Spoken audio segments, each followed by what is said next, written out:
इसलिए कहते ये भक्ति क्या चीज है, ये भक्ति कैसे पालन किया जाए।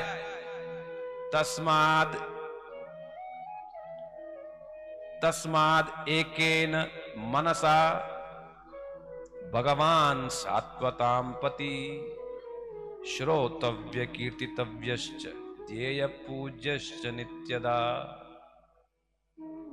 यही भक्ति।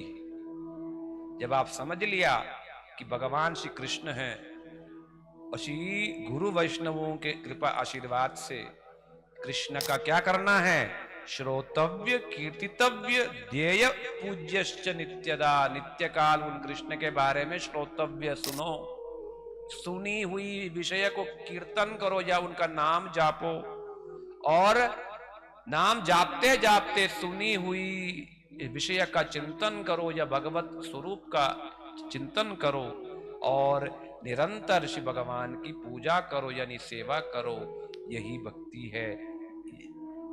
तो कोई व्यक्ति ये भक्ति को निरंतर इस प्रकार करेगा तो जरूर वो भगवान के चरणों में प्रेम पाएगा और भगवान को भी जल्दी से जल्दी पालेगा। तो प्रश्न किया कि ये भक्ति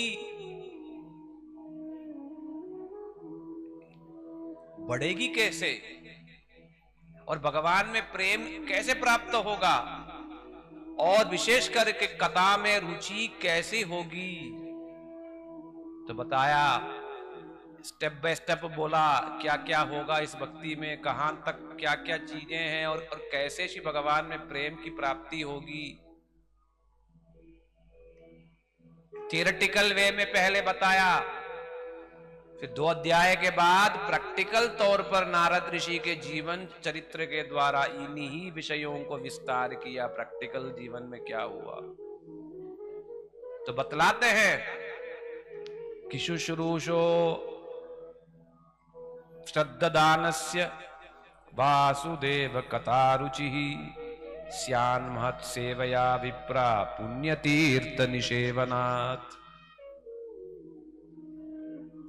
तो कहते हैं जब तक महत् पुरुषों की सेवा से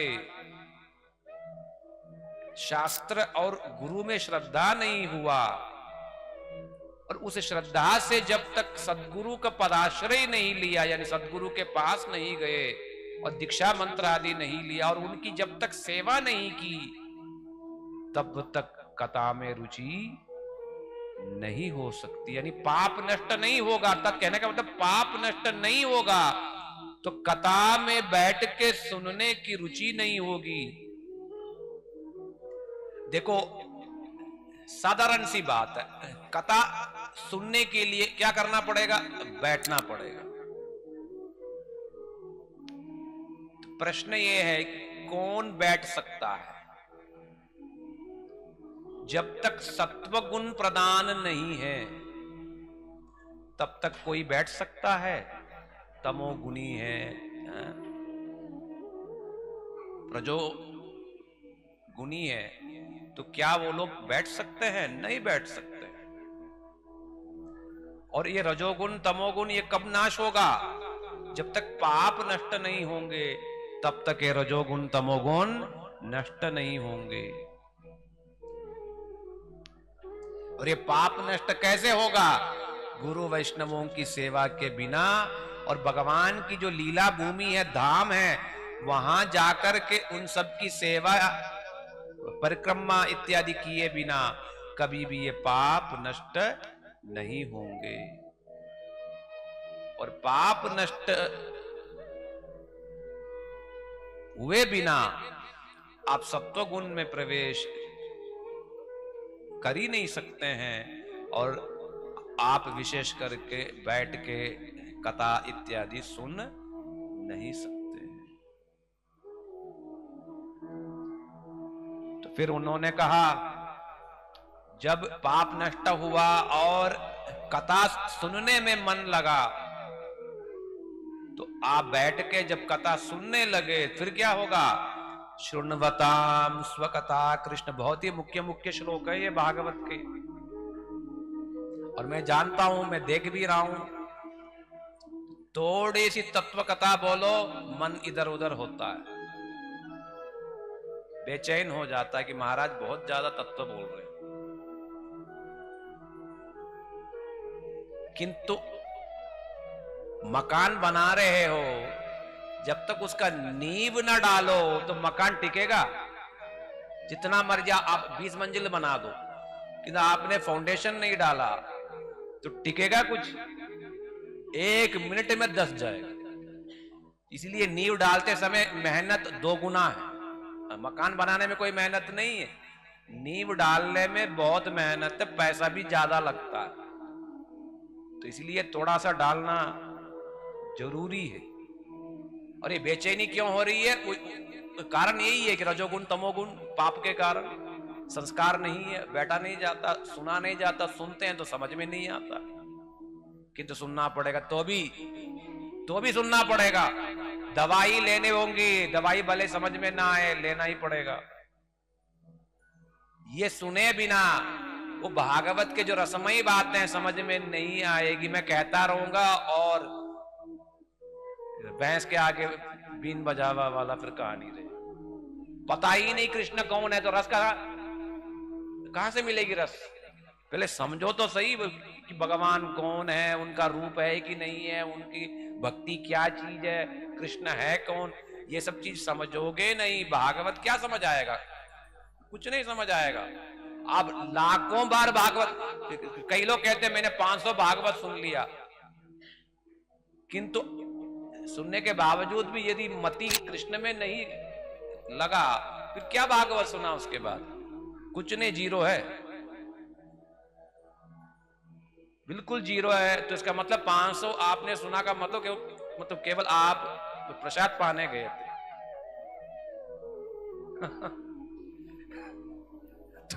तो इससे ज्यादा कोई फायदा और कुछ नहीं हो। तो कहते हैं शृण्वताम स्वकताम कृष्ण पुण्य श्रवण कीर्तन हृद्यंतस्तो हि भद्रानि विदुनोति सुहृत्सता। ये जो कथा जो है ये कोई साधारण चीज नहीं है। जैसे श्री भगवान का नाम और भगवान में कोई भेद नहीं है, कृष्ण और कृष्ण की कथा में किसी प्रकार का कोई भेद नहीं है। और ये कथा ही कृष्ण के रूप की, ये कथा ही कान में जाकर के भीतर श्री भगवान भीतर जाकर के श्री भगवान बैठ जाते हैं। और बैठ करके श्री भगवान क्या करते हैं? विदुनोति, भीतर जाकर के साफ करते हैं। कौन साफ करते हैं? स्वयं श्री भगवान साफ करते हैं।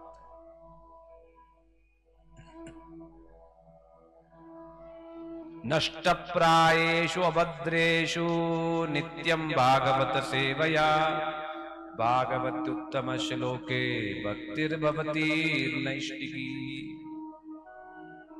अब जितने परिमाण में साफ हुआ उतने परिमाण में बैठ के सुनने की और मन में रुचि होगी, और मन आपको बाधा भी नहीं देगा। और जितने परिमाण में आपने बड़े ध्यान से इस भागवत को सुना, 2 प्रकार के भागवत है। नित्यम भागवत सेवया, यहां पर नित्य शब्द है, नित्य काल जब तक भागवत की सेवा नहीं होगी। कौन से भागवत? 2 प्रकार के भागवत, एक तो ग्रंथ और दूसरा भक्त, यानी एक थियोरेटिकल और एक प्रैक्टिकल। दोनों चीजों का संग नहीं होगा तब तक मन निश्चल स्थिर नहीं हो सकता है।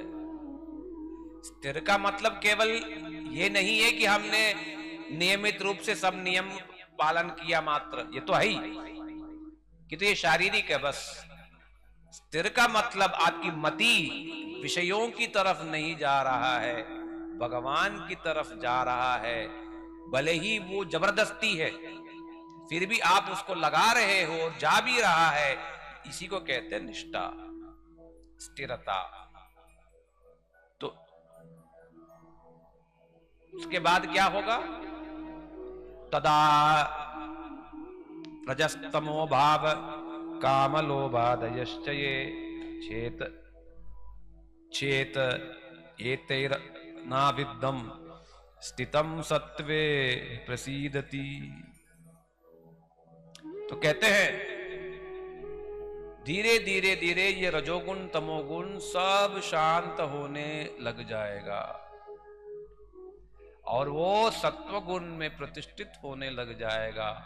तब मन कृष्ण कथा, कृष्ण विचार, कृष्ण सिद्धांत सुनने के लायक बनेगा।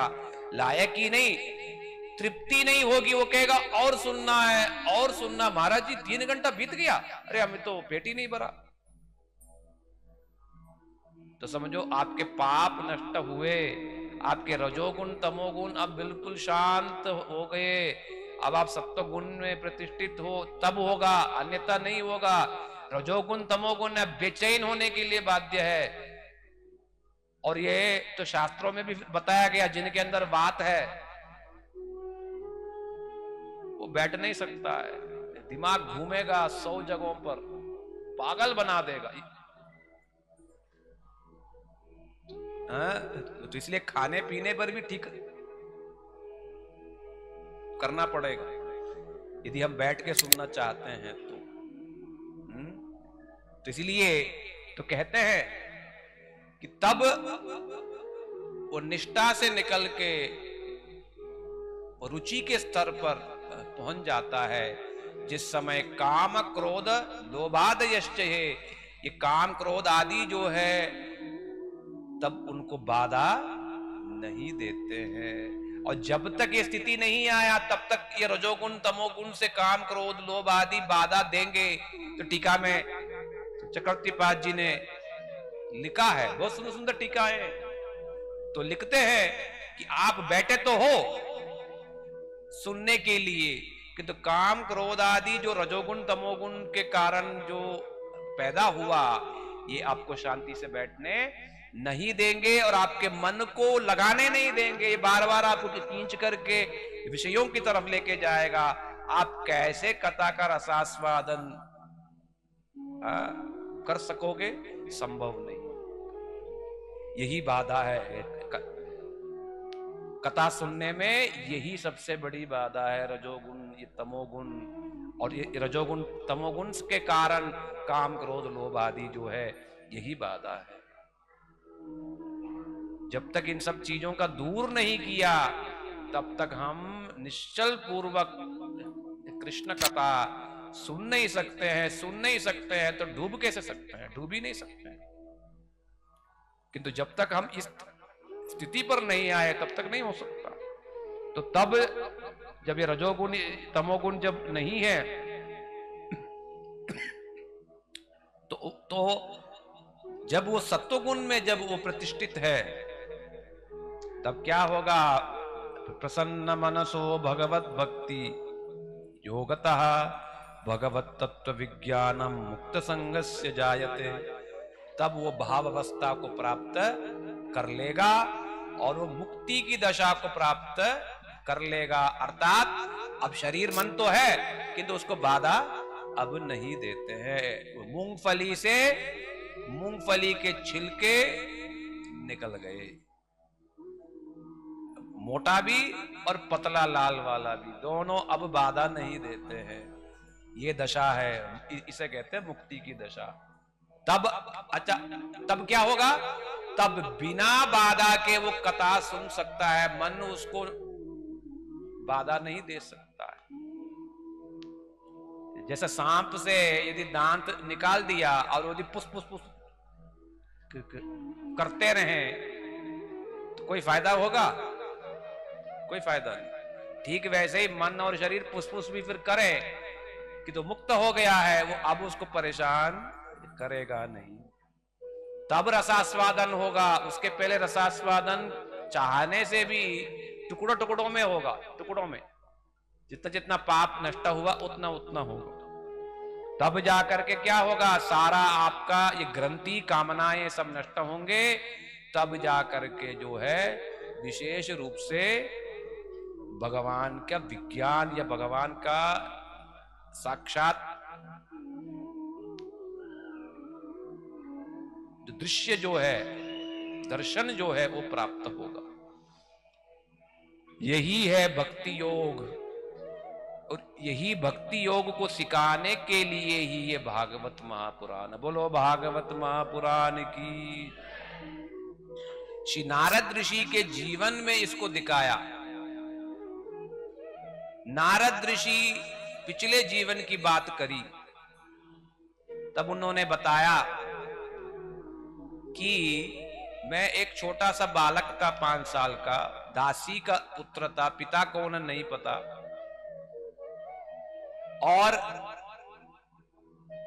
मैं जहां मैं रहता था वहां पर चतुर्मास के लिए, चौमासा के लिए साधु वैष्णव लोग पहुंचे थे। मां ने मुझे उनकी सेवा में लगा दिया और मैं उनकी सेवा में लगा। पहले तो मैं उन साधु महापुरुषों को समझ नहीं पाया। वो दिन में 3 बार कथा कीर्तन करते तो थे, किंतु पसंद नहीं आया या समझ नहीं आया। तो तब विशेष करके जो है मैं सेवा करता रहा, और किसी दिन वो महापुरुष लोगों ने मुझे पास में बुलाया। जब मेरा स्वभाव देखा, 5 साल का बालक सत्वगुण प्रधान है, खेलता नहीं, मचलता नहीं, शांत शिष्ट, और सेवा में इसकी रुचि है। जब देखा तब मुझे पास में बुलाया। बुला करके उन्होंने अपना महाप्रसाद जूटन मुझे थोड़ा सा दिया। अब जूटन देने के साथ ही साथ मेरे पाप नष्ट हो गए, और न जाने क्यों कथा सुनने में मन में लालसा जगी। पहले मैं बैठता नहीं था, मैंने सेवा किया और मैं चल दिया। देख लेना, मैं जो ये कह रहा हूं, ये भागवत का ये प्रसंग जो कह रहा हूं, अपने निजी जीवन में देखना कि ये मेरे साथ क्या नहीं हुआ है।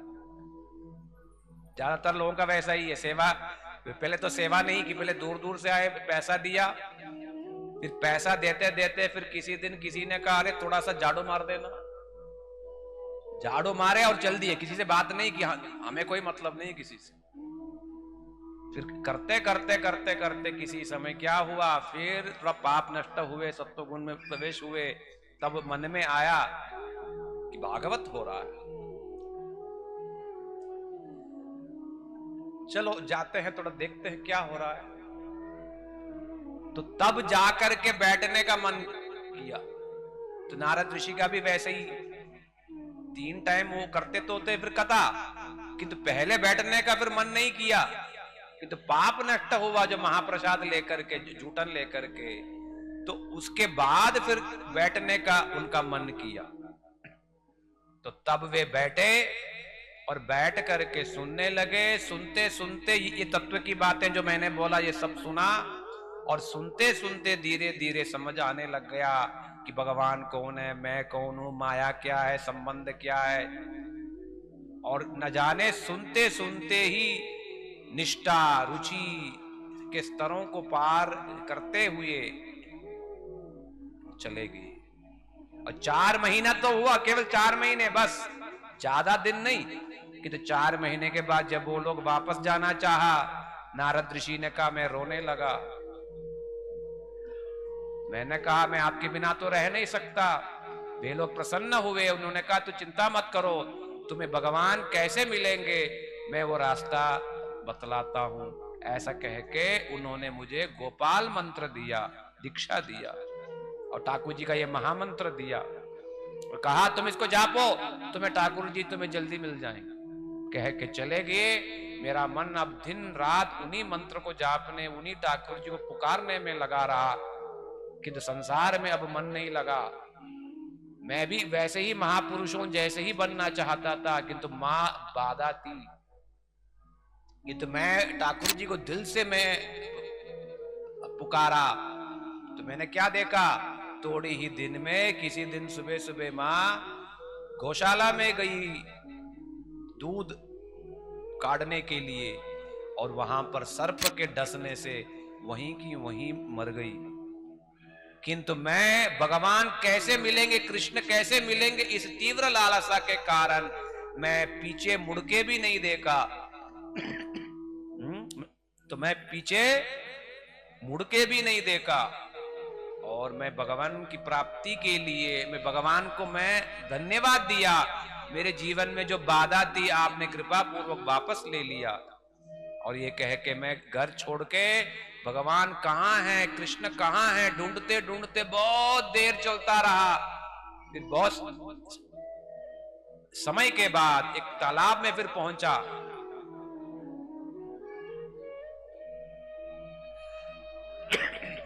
तो मैं तालाब में फिर पहुंचा और वहां पर स्नान आदि के बाद पेड़ के नीचे बैठा, और बैठ करके मैंने सुनी हुई उन्हीं चीजों को मंत्र के द्वारा स्मरण किया, और मुझे उन शब्दों के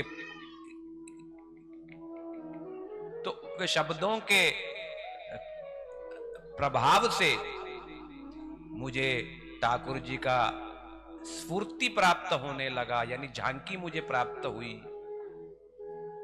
और थोड़ी देर हुआ, और थोड़ी देर के बाद फिर प्राप्त नहीं हुआ। मैं रोने लगा, ढूंढने लगा, छटपटाने लगा। मेरी बेचैनी को देख करके भगवान ने दैववाणी किया और बोला, बेटा ये जीवन में तुम्हें मेरा दर्शन, तुम्हें इतना ही प्राप्त होगा, इससे ज्यादा तुमको प्राप्त नहीं होगा। तुम इसी प्रकार कथा कीर्तन नाम संकीर्तन में लगे रहो, और जीवन समाप्ति के बाद तुम मेरे पास पहुंचोगे। ऐसा कह के कृष्ण शांत हो गए। तब से किसी से कोई लेना देना नहीं। जो प्रारब्ध से मिल गया उसको मैंने सप्रेम स्वीकार किया, और दिन रात में कीर्तन करता रहा। और देखते ही देखते समय पहुंचा, तब उस समय वैकुंठ से विमान आया। मैं अपना ये प्राकृत देह को त्याग के चिन्मय पार्षद देह को प्राप्त करके भगवान के पास पहुंच गया। बोलो नारद ऋषि की। यही भक्ति है, इतना सुंदर है, इतना मिठास है, इसमें परिश्रम कुछ नहीं है। और इसमें यह भी नहीं है कि साधन के बाद फल होगा, नहीं, करते समय ही स्वाद मिलेगा। कर्म ज्ञान की भांति नहीं है कि करने के बाद ही फल मिलेगा, नहीं, करते करते ही स्वादु स्वादु पदे पदे। आपने कथा सुना 3 घंटे, क्या आपने यदि 1 मिनट भी सुना तो भी तृप्ति मिलेगी। 3 घंटे सुने तो 3 घंटे लगातार मिलेगा, 7 दिन सुने तो 7 दिन मिलेगा, और नित्य काल सुनोगे तो नित्य काल मिलता रहेगा। ये भक्ति ऐसा नहीं है कि करने के बाद जिसका फल मिलेगा, करते समय भी इसका स्वादन है, स्वाद है। ठीक है, तो इसलिए इस भक्ति से बढ़ करके और कोई श्रेष्ठ चीज नहीं। ये चिन्मय वस्तु है, ये शरीर मन की चीज नहीं है। तो ये भागवत इस भक्ति की शिक्षा को देना ही इस भागवत का मूल लक्ष्य है। बोलो भागवत महापुराण की जय।